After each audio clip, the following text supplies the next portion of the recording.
প্রিয় শিক্ষার্থী, আসসালামু আলাইকুম।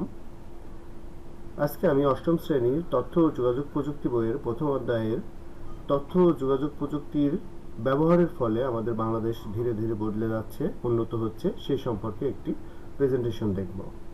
প্রথমে আমি আমার পরিচয় দিচ্ছি। আমি মোহাম্মদ মনিরুল হক, সহকারী শিক্ষক, আমলাবাড়ি মাধ্যমিক বিদ্যালয়, খোকসা, কুষ্টিয়া। আমরা এই প্রেজেন্টেশন থেকে কি কি শিখব? প্রথমে আমরা দেখে নিই। আমরা আইসিটি বিষয়ে মৌলিক একটা ধারণা পাব, ডিজিটাল বাংলাদেশের অগ্রগতি সম্পর্কে জানব, নাগরিক সেবার রূপান্তরগুলো আমরা জানব। এছাড়াও ভবিষ্যতের সম্ভাবনা, আইসিটি সেক্টরে যে সম্ভাবনার খাতগুলো আছে সেগুলো সম্পর্কে আমরা জানতে পারব। তথ্য যোগাযোগ প্রযুক্তির গুরুত্ব। আসলে আমাদের তথ্য যোগাযোগ প্রযুক্তির গুরুত্ব কতটুকু? আমরা যে অবস্থানে বসবাস করছি সেখান থেকে এর গুরুত্ব অপরিসীম। প্রথমেই স্বচ্ছতা ও দ্রুততা বৃদ্ধি করার জন্য আইসিটির ব্যবহারের গুরুত্ব অপরিসীম। এরপরে সহজ ও দ্রুত সেবা দান করা যায় আইসিটির ফলে।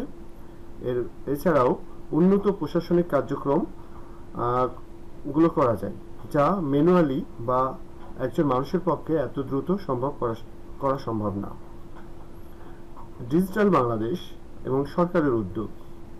Made in Bangladesh ICT industry strategy 2022 নামে একটি সংস্থার তৈরি করে, যেখানে দেশীয় আইসিটি পণ্য উৎপাদন এবং রপ্তানি বৃদ্ধি করা, স্থানীয় শিল্পের বিকাশ ও কর্মসংস্থান বৃদ্ধিতে জোর দেওয়া হয়।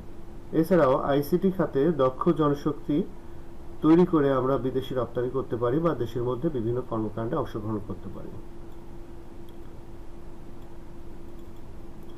অনলাইন সেবা বা প্ল্যাটফর্ম, অর্থাৎ যে প্ল্যাটফর্মগুলো আমরা ব্যবহার করে থাকি সেগুলো আমাদের সরকার থেকেও সেগুলোর মধ্যে কিছু অনলাইন প্ল্যাটফর্ম দিয়েছেন, যেগুলো থেকে আমরা সাধারণ মানুষ সেবা গ্রহণ করতে পারি। এর প্রথমেই নাগরিক ও দাপ্তরিক লগ ইন সুবিধা।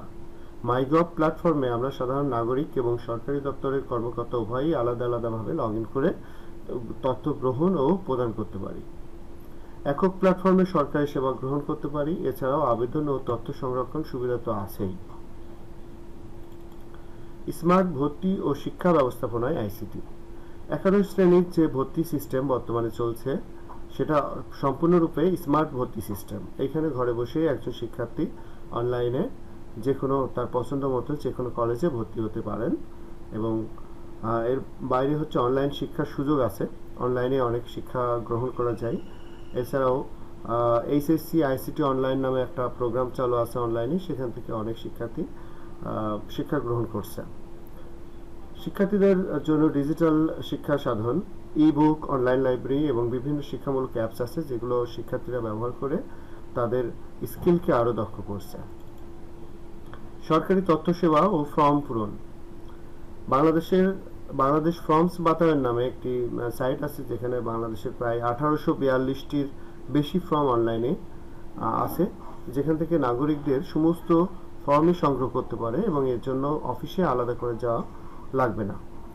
এছাড়া বিভিন্ন দপ্তরের ফর্মের সহজলভ্যতা, জন্ম নিবন্ধন, পাসপোর্ট, ট্রেড লাইসেন্স ইত্যাদি বিভিন্ন গুরুত্বপূর্ণ ফর্ম এখন অনলাইনে সহজেই পূরণ ও জমা দেওয়া যায়। এর বাইরে স্থানীয় সরকার ও আইসিটি। স্থানীয় সরকার, যেটাকে আমরা ই গভর্নমেন্ট বলি, সেটা ইউনিয়ন পরিষদ, জেলা পরিষদ বা জেলা পরিষদের ই গভর্নমেন্ট সিস্টেম চালু হয়। অনেক নাগরিকদের বিভিন্ন সেবা গ্রহণে সুবিধা বা সুযোগ রয়েছে।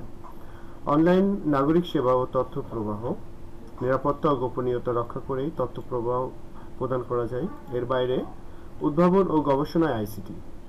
বাংলাদেশ বর্তমানে কৃত্রিম বুদ্ধিমত্তা, যেটা আমরা এআই প্রযুক্তি বলি, এছাড়াও ব্লকচেন প্রযুক্তি এবং ক্লাউড কম্পিউটিং এর মতো আধুনিক প্রযুক্তি নিয়ে গবেষণা চলছে। সরকার এই খাতে বিনিয়োগ করছে এবং তরুণ গবেষকদের উৎসাহিত করছে।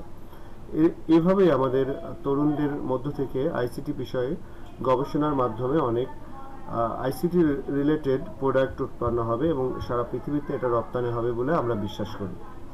এই ছিল আজকের মতো আমার প্রেজেন্টেশনটি। ধন্যবাদ সবাইকে। আসসালামু আলাইকুম।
আপনার স্বাস্থ্য আমাদের অগ্রাধিকার, প্রযুক্তির সাথে একীভূত হয়ে আমরা সামনের দিকে এগিয়ে যাচ্ছি। এই ছিল আমাদের আজকের প্রেজেন্টেশন, আমি পরিশেষে সমাপ্ত করছি। আমরা পরবর্তী কোনো প্রেজেন্টেশনে আরও সুন্দর কোনো টপিক নিয়ে আলোচনা করব। সে পর্যন্ত সুস্থ এবং সুন্দর থাকো। ধন্যবাদ।